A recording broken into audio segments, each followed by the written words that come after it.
En ce lundi matin, les conditions n'étaient plus remplies pour que je puisse exercer ces fonctions de Premier ministre et permettre au gouvernement d'aller devant l'Assemblée nationale demain.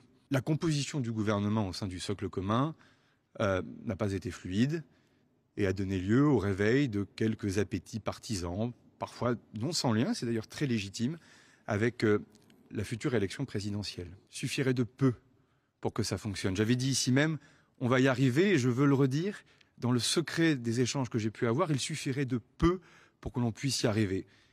En étant plus désintéressé pour beaucoup, en sachant aussi faire preuve d'humilité, peut-être aussi un peu parfois d'effacement de certains égos.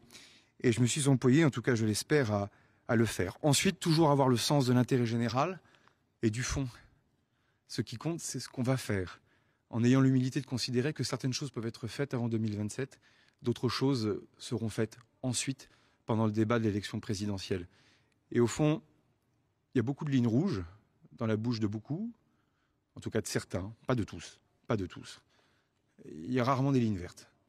Or, le principe même de bâtir un compromis entre les formations politiques, c'est d'être capable justement de conjuguer des lignes vertes et de tenir compte d'un certain nombre de lignes rouges. Mais on ne peut pas être dans les deux extrêmes, et certaines formations politiques de l'opposition l'ont compris, et je tiens à les remercier. Désormais, il faut que l'on puisse avancer, en tout cas que celles et ceux qui veulent trouver un chemin pour le pays puissent avancer.